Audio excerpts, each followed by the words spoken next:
Assalamualaikum warahmatullahi wabarakatuh. Salam Pancasila. Bertemu kembali dengan saya Kadun dalam sesi perkuliahan Pendidikan Pancasila pada kesempatan yang ke-9 ini, ya, daripada pertemuan yang ke-9 ini kita akan membahas tentang pengawalan Pancasila secara sistemik bagian pertama. Semoga saudara bisa menikmati sajian ini. Ada bentuk-bentuk pengawalan Pancasila secara sistemik. Sudah kita bahas pada sesi sebelumnya bagaimana caranya mengamalkan Pancasila secara sistemik, yaitu dengan cara menjabarkan Pancasila menjadi pasal-pasal Undang-Undang Dasar 45. Lalu pasal-pasal Undang-Undang Dasar tahun 45 itu dijabarkan menjadi berbagai undang-undang di setiap sektor kehidupan manusia atau gabungan berbagai sektor kehidupan manusia seperti Undang-Undang Omnibus Law atau Undang-Undang Cipta Kerja. Dari undang-undang tersebut dijabarkan kembali menjadi peraturan pemerintah, peraturan pemerintah dijabarkan menjadi peraturan presiden dijabarkan menjadi peraturan menteri, kadang-kadang juga menjadi peraturan bersama menteri. Lalu juga ada peraturan menteri dijabarkan menjadi peraturan daerah provinsi, ada baik peraturan daerah kabupaten kota. Termasuk juga misalnya dari peraturan menteri itu dijabarkan menjadi peraturan dirjen atau peraturan kepala lembaga non-kementerian. Nah, dari peraturan daerah provinsi dapat dijabarkan menjadi peraturan gubernur, atau peraturan daerah itu dijabarkan menjadi daerah kabupaten kota itu dijabarkan menjadi peraturan bupati atau peraturan wali kota. Dari peraturan perundang-undangan, mulai dari undang-undang sampai peraturan bupati atau wali kota dijabarkan menjadi program-program pembangunan. Nah, namun demikian tidak berarti dalam menghasilkan program itu harus dibuat berjenjang. Peraturan-peraturan itu baru sampai kepada pembuatan program pembangunan. Dapat saja suatu program itu dasar hukumnya adalah undang-undang atau peraturan menteri atau peraturan presiden, peraturan menteri atau peraturan daerah atau peraturan gubernur atau peraturan bupati atau peraturan wali kota. Akan tetapi dapat terjadi program-program pembangunan dilandasi oleh undang-undang atau peraturan pemerintah saja, undang-undang atau peraturan presiden, undang-undang atau peraturan menteri, atau kalau di daerah undang-undang atau peraturan daerah. Jadi bisa saja ya program itu dasar hukumnya itu berbeda-beda. Dari perspektif kebijakan publik, Undang-Undang Dasar tahun 45 dan TAP MPR merupakan kebijakan dasar. Peraturan perundang-undangan di bawahnya disebut dengan kebijakan umum, sedangkan program-program pembangunan dikatakan sebagai kebijakan teknis. Perbedaan peraturan perundang-undangan lainnya dengan peraturan gubernur atau peraturan bupati wali kota menurut Profesor Dr. Bakir Manan SH adalah ketiadaan sanksi di peraturan gubernur, bupati, atau wali kota. Nah, apa sih bentuk-bentuk pengawalan Pancasila ini? Pertama, yang harus kita pahami dulu sebagai warga negara gitu yang baik gitu ya. Pertama, pengawalan dalam bentuk pembuatan undang-undang atau perda. Jadi ketika kita pemerintah kita dan DPR membuat undang-undang, atau pemerintah kabupaten kota atau pemerintah provinsi DPRD-nya membuat perda, maka kita harus kawal itu. Lalu bisa saja pengawalan itu melalui uji material undang-undang terhadap Undang-Undang Dasar 45 ke Mahkamah Konstitusi. Nah, jika seandainya lolos dalam pembuatan undang-undang itu, maka kita bisa melakukan uji material. Ya, ada kawal lagi gitu ya. Lalu yang ketiga, pengawalan pembuatan peraturan perundang-undangan di bawah undang-undang. Hal ini sangat dilakukan, sangat perlu dilakukan karena menjadi wilayah eksekutif, sehingga pembahasan di antara eksekutif meskipun bukan tidak mengundang kelompok-kelompok untuk ikut membahasnya, Tapi memang ini kadang-kadang kalau pembuatan peraturan perundangan di bawah undang-undang itu kadang-kadang lepas dari kontrol layak umum publik ya. Ya. Mungkin orang-orang tertentu tidak tertarik ya, hanya kelompok-kelompok kepentingan saja yang tertarik gitu terhadap produk hukum peraturan undang. Bahkan kadang-kadang tidak juga gitu ya. Oleh karena itu, pengawalannya kalau sudah menjadi produk hukum baru dilakukan uji material ke Mahkamah Agung. Nah, memang akan lebih baik pengawalan terhadap pembuatan peraturan perundangan di bawah undang-undang itu juga sejak dari awal harusnya itu ya.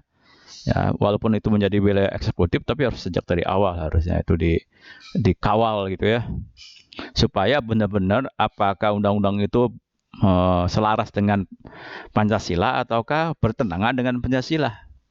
Nah, pengawalan dalam perencanaan program, pelaksanaan program, dan evaluasi program. Nah, ini kalau sudah pun jadi program pun, perencanaan program juga harus dikawal juga itu harusnya itu. Lalu rule of law, pemilu dan pelaksanaan peraturan perundang-undangan. Nah, bagaimana kita analisis satu persatu bentuk pengawalan dalam pembuatan undang-undang atau perda. Undang-undang merupakan penjabaran dari pasal-pasal Undang-Undang Dasar 45. Artinya, undang-undang juga merupakan salah satu penjabaran atau pengamalan Pancasila. Oleh karena itu, setiap warga negara, baik secara individual maupun kelompok atau komunitas, diharapkan untuk mengawal pembuatan undang-undang ini. Seperti kita ketahui, suatu undang-undang atau rancangan dapat berasal dari inisiatif DPR atau DPRD kalau untuk perda, atau diajukan oleh pemerintah. Mengapa kita perlu mengawal pembuatan undang-undang, mulai dari tahap pembuatan rancangan di pemerintah atau di DPD, pembahasan di komisi sampai ke penetapan undang-undang di sidang paripurna DPR. Pertama, kita harus memastikan bahwa undang-undang tersebut merupakan penjabaran dari Undang-Undang 45, sekaligus sebagai wujud pengamalan Pancasila. Yang kedua, banyak interest group, kelompok kepentingan yang bermain dalam pembuatan undang-undang tersebut. Bahkan kelompok-kelompok kepentingan itu berubah menjadi pressure group, kelompok penekan ketika dalam undang-undang itu diatur pembagian kapital dan kekuasaan. Nah, jadi kadang-kadang kelompok-kelompok kepentingan termasuk juga kelompok-kelompok kepentingan di kementerian-kementerian itu ya, apakah itu direktorat atau dirjen atau bahkan bagian, subbagian, bidang gitu ya. Itu kadang-kadang menjadi kelompok penekan juga karena bagaimanapun juga ketika komunitas mereka atau bagian mereka atau bidang mereka itu masuk di dalam undang-undang itu, berarti sebenarnya dia akan memperoleh kapital dan kekuasaan tanpa adanya cantelan ya, cantelan bagian mereka itu ada tupoksinya di dalam undang-undang itu. Mereka tidak memiliki dasar hukum untuk melakukan pekerjaan. Nah, kalau ada itu maka sebenarnya itu nanti juga ada pekerjaan. Nah, kalau ada pekerjaan berarti ada kekuasaan, ada kapital gitu ya.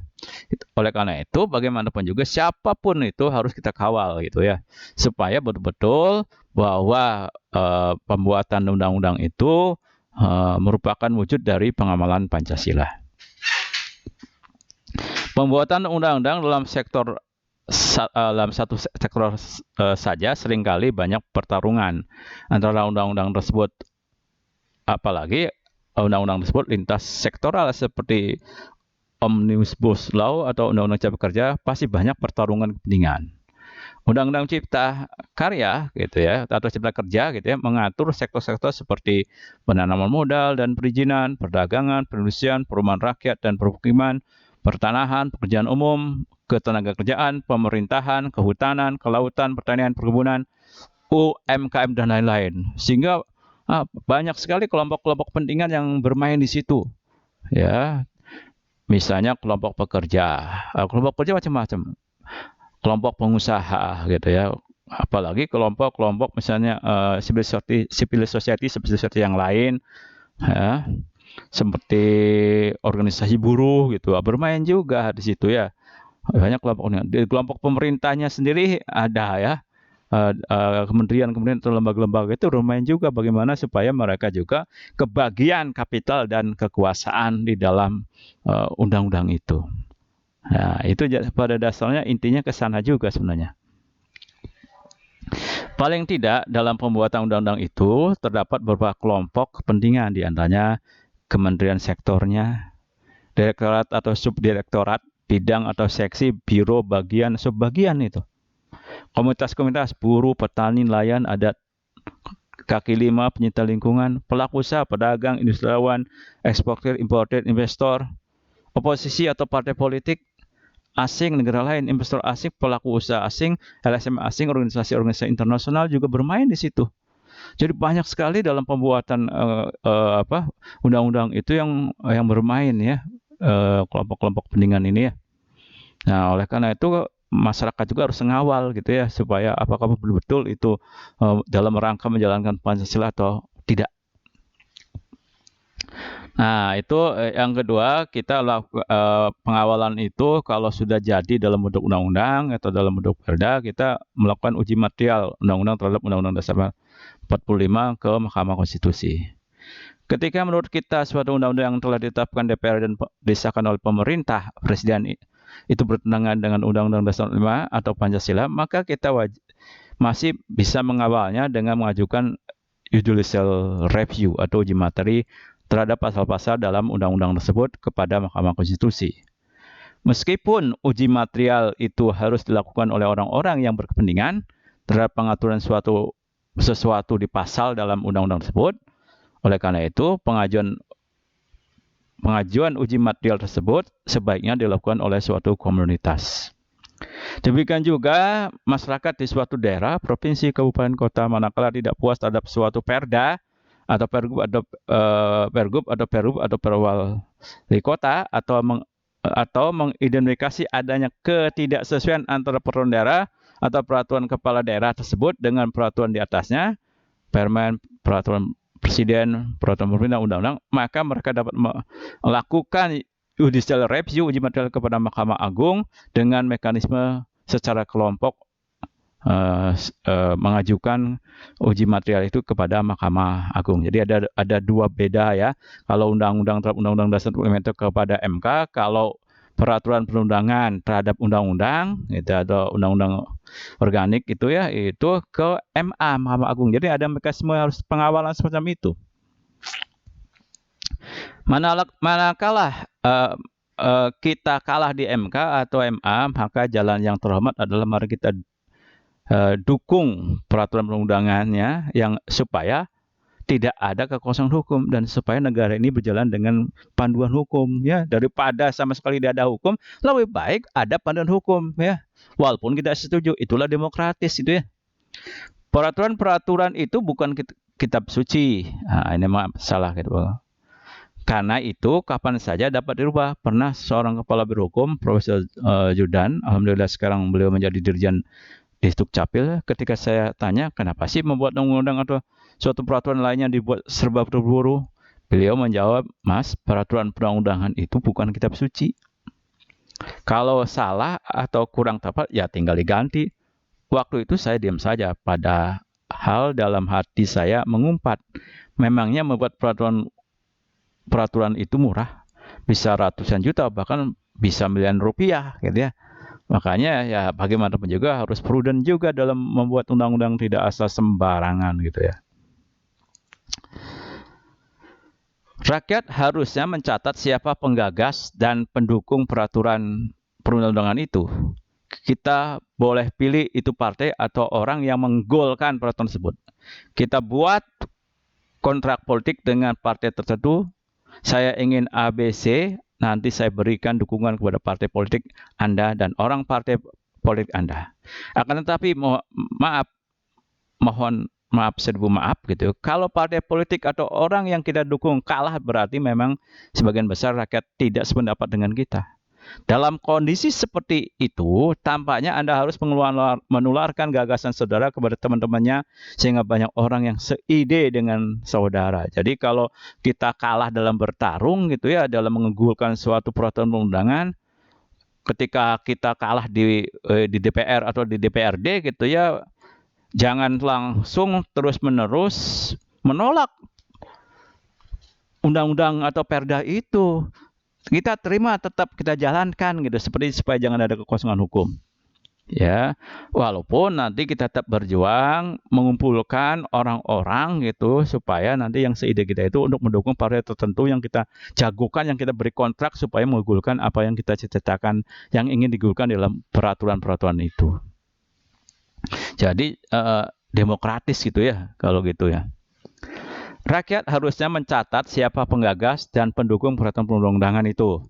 Kita boleh pilih itu partai atau orang yang menggolkan peraturan tersebut, kita buat kontrak politik dan seterusnya.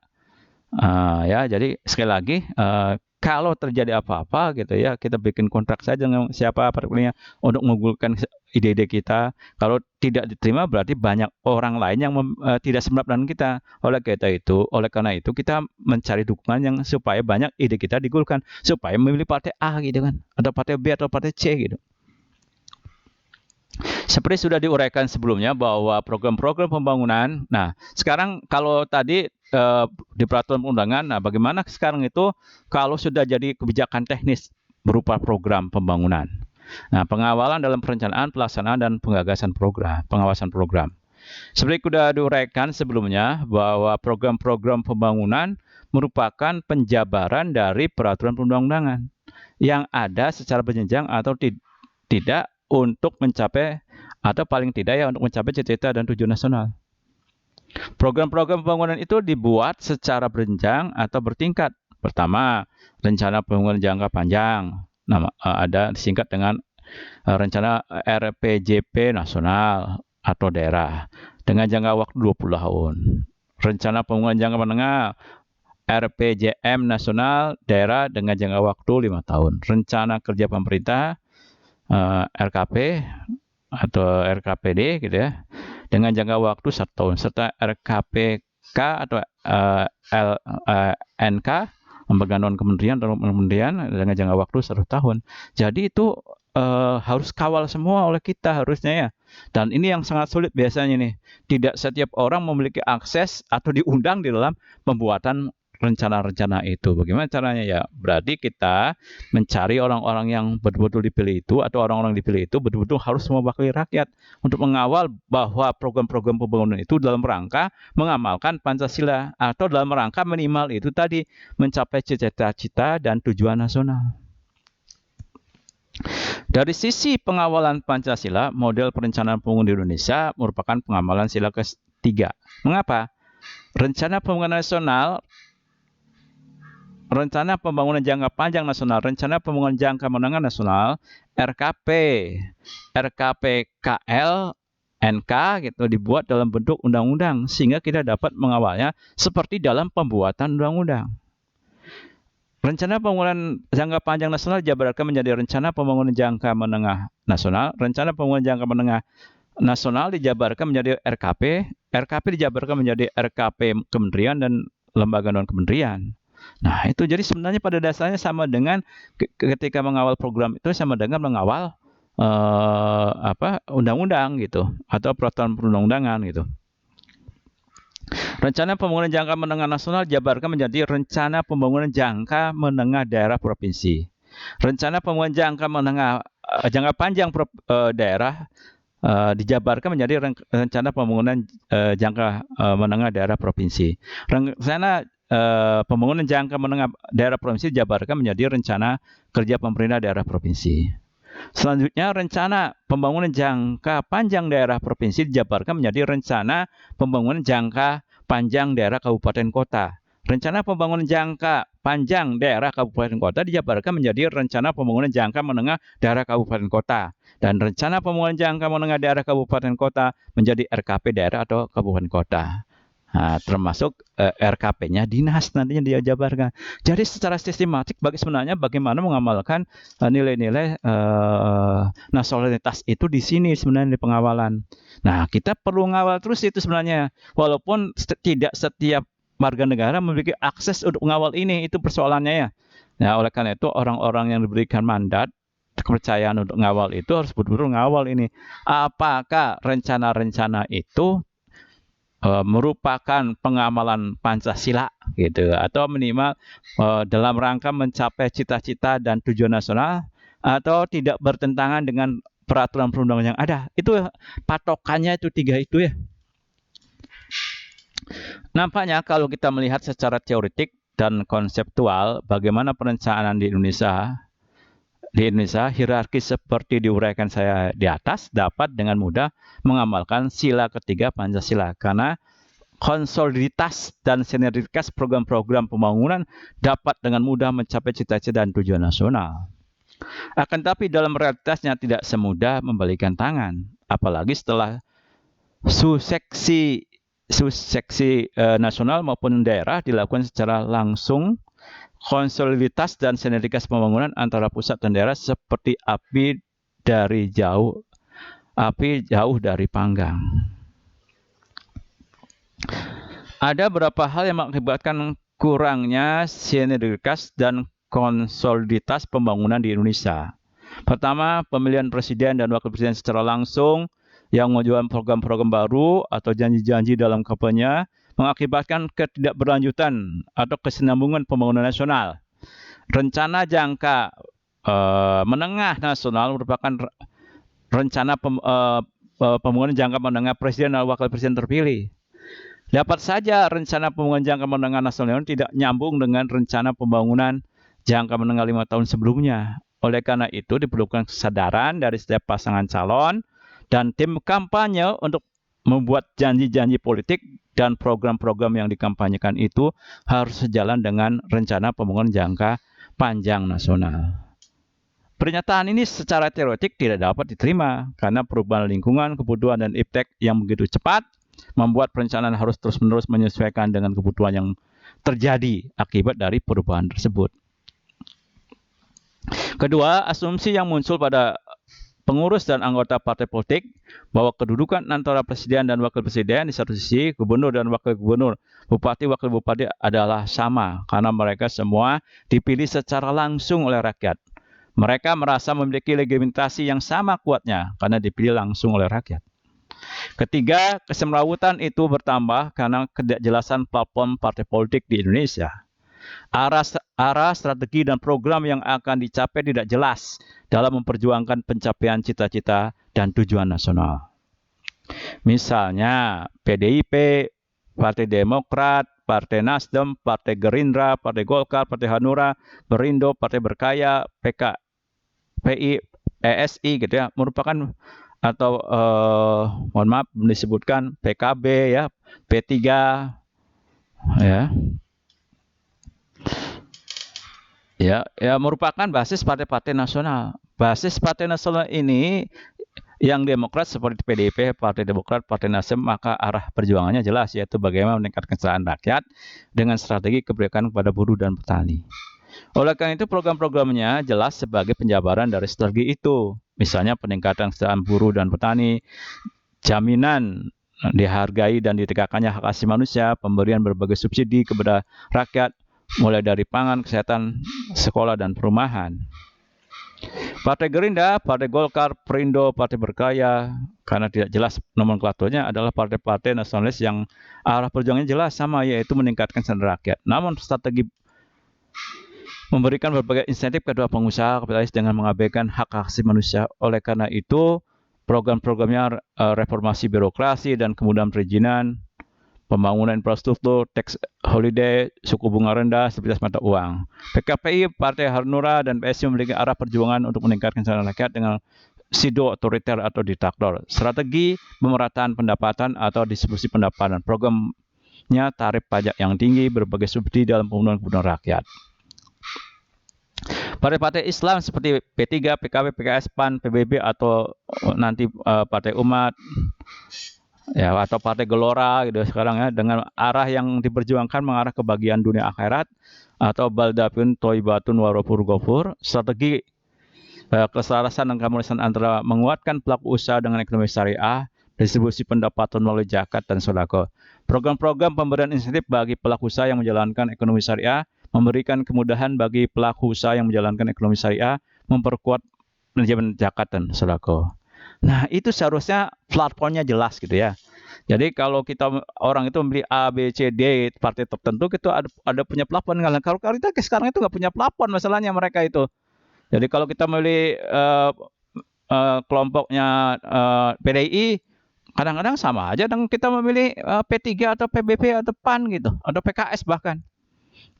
Kalau kita memilih Gerindra ya tidak ubah aja memilih yang lain, tidak jelas pokoknya itu apa yang jelas kalau bagaimana strateginya, bagaimana programnya gitu. Jadi arahnya itu jelas, tapi sekarang itu tidak jelas itu persoalannya ya. Kalau menurut saya harus jelas semacam itu sehingga kita bisa memilih gitu apa. Dalam praksisnya tidak jelas plafon partai politik itu tidak apa ya. Misalnya dalam Undang-Undang Cipta Kerja, PDIP, Partai Gerindra, Partai Golkar, Partai Nasdem, PKB, P3, PAN mendukung.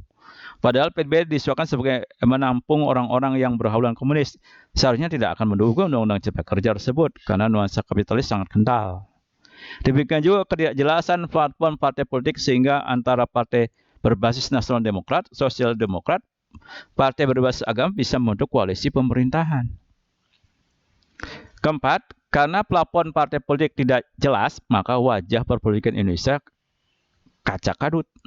Ketidakjelasan plafon politik ini apakah diakibatkan oleh menduanya Pancasila karena sepertinya ideologi Pancasila itu merupakan sinkretisme atau paduan antara liberalisme dan dengan sosialisme, kapitalisme dengan etatisme, altruisme, sosialisme dengan individualisme, ataukah karena sikap pragmatis dari elit-elit politik itu saja. Ketidakjelasan plafon partai politik ini mengakibatkan perbedaan koalisi dalam mengusung calon presiden dan wakil presiden, gubernur, wakil gubernur, bupati, wakil bupati, wali kota, wakil wali kota. Misalnya pada Pilpres 2019, PDIP, Nasdem, Golkar, PKB, P3, Partai Hanura, PKPI berkoalisi mengusung Jokowi Ma'ruf Amin. Di Pilkada Jawa Timur pecah kongsi dengan Partai Golkar, Partai Nasdem. Di Sulawesi Selatan, PDIP dan PKS berkoalisi mengusung calon gubernur dan wakil gubernur. Pilkada di tingkat kabupaten kota lebih beragam lagi koalisi dukungannya sehingga ketidakjelasan mau dibawa kemana kalau saya memilih seseorang menjadi gubernur, wakil gubernur, atau bupati, wakil bupati, atau wali kota, wakil wali kota. Tidak jauh berbeda dengan Pilpres. Ketika kita memilih salah satu pasangan pilkada kabupaten, kebijakan dan programnya tidak jauh berbeda antara yang satu pasangan dengan pasangan yang lain. Bisa saja berbeda kebijakan dan program kabupaten kota dengan provinsi dan pemerintah pusat gitu ya. Jadi kacak aduknya seperti itu dunia pemerintahan dan perpolitikan Indonesia gitu. Kalau lihat dari perspektif partai politik. Kelima, sistem pemerintahan desentralisasi, sedangkan sistem kepartian sentralisasi.